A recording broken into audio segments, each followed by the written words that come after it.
So, I'm making this video because there's only 2 other people that made videos on how to replace the clutch inside a 1995, well, any 4x4 D21, the King Cab. Um, has a different transmission. Plenty of people do the smaller 2-wheel drive transmission and put how to do that online. There's a lot of helpful things watching the 2-wheel drive because it's similar. But not everything's the same, and there's a lot more hassle with the 4-wheel drive. First guy and second guy are down below. I put them into the description so you can watch their videos, at least the first one of each.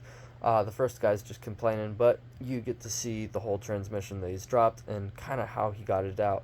Second guy kind of goes through what he did. He has 5 videos, and then 6th and 7th on how he actually replaces the clutch itself. First 5 are just dropping the transmission. But he doesn't tell you exactly how it's done. He tries to, but he doesn't go into detail. He misses stuff. I want to fill in those gaps and have a full, how do you do this? Now, I'm going to miss stuff and it's not going to be perfect.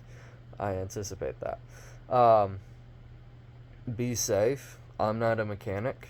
I just have a truck and I want to fix it, and it's not worth as much money as it would cost to send it into the repair shop, so I'm doing it myself with like $200 worth of parts and the tools that I got. Yeah, chuck the wheels and be safe. So step 1 is taking off the shifter knob and shifter assembly thingy, whatever, this thing. There's this bracket in here. Same as the D21, there's plenty of videos on how to do it with the D21, but there's apparently 7 bolts in there. I think there's only supposed to be 6, but for some reason I had 7 bolts and 3 staples. I just ripped through the staples. The staples are a complete pain in the butt. And then I pulled this off. One of the bolts is still in there. These knobs were a pain. So I attached a really big channel lock on them and just turned lefty-loosey. And then from there I could get them by hand. And I did semi-minimal damage to them. They look a little uglier than what they already did, but at the same time, it's 1995 Nissan Pickup. Alright, FYI, the bolts to put this in were 10 mil. Okay, so I gave up on taking it. Well, I did take out these bolts, but nothing really came of it. I couldn't get it out. So I just decided to take out the shifter. We're going to put a bag on top of this. To take out the shifter, you're going to need to take out one of these suckers, which will require one of these tools. And I was struggling even with the tools, so I put my punch right here and just pressed it up while I was pushing the tool in. It worked great. So yeah, that's the one, and here it is. Just kind of sitting here.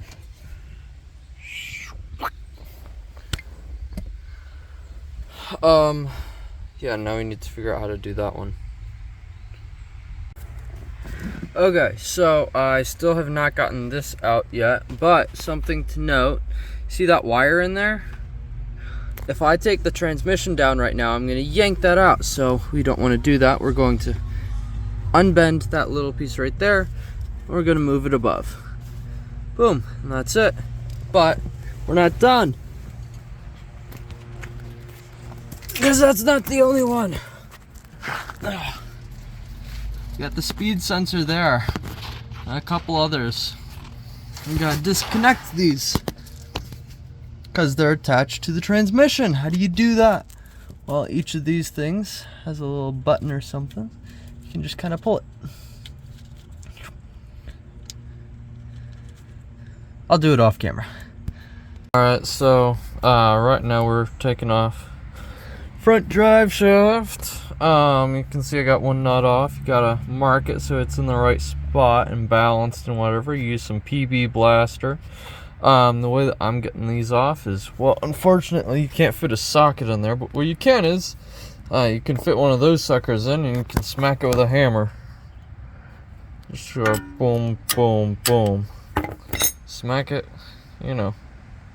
Okay, so we're wrapping up my last little bit of my first day of work. We have one more bolt to go. It's kind of a hard spot, but you can get it from underneath, but I think it'd be easier to just hit away at it from up here. Let me put it at the side so you can actually see. But what I'm doing is I'm taking this hammer and I'm trying to wrangle my hand in here and just knock it. That's my last bolt, and then I gotta figure out how to, well, that's my last nut. I gotta figure out how to get all the bolts out of there, and then the drive shaft should just pop off, hopefully. It's never that easy though. Yeah. This will probably be a video on its first day, and then I'll post the following days as they come along. But this is not a small job by any means. I've put in 4 or 5 hours today, and we haven't even gotten that drive shaft off. And we just got the this thing off. But then again, I've never done this particular work before. I've gotten the other drive shaft off before, so that should pop off within an hour. Next time, I moved all the wires out of the way, and then the slave cylinder, I've done that so many times it's not even funny, because I don't know, I'm just good at breaking those things. And everything else is kind of new. I got my little booklet with all my to-dos. Things that we need to pull off. I got the speed sensor, so I can check that off. Hell yeah. Slave cylinder is not off yet. Drive shaft rear, not done. Drive shaft front, almost done. And then crossbar, so that's the crossbars in the frame. There's 2 of them.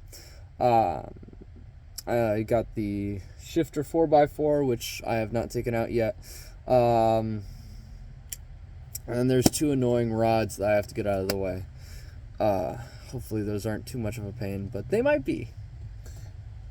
Yeah. This is not a small job, so start the job by praying.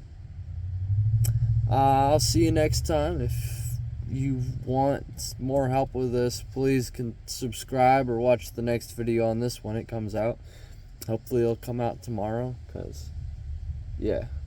But it's thundering, so I gotta head in.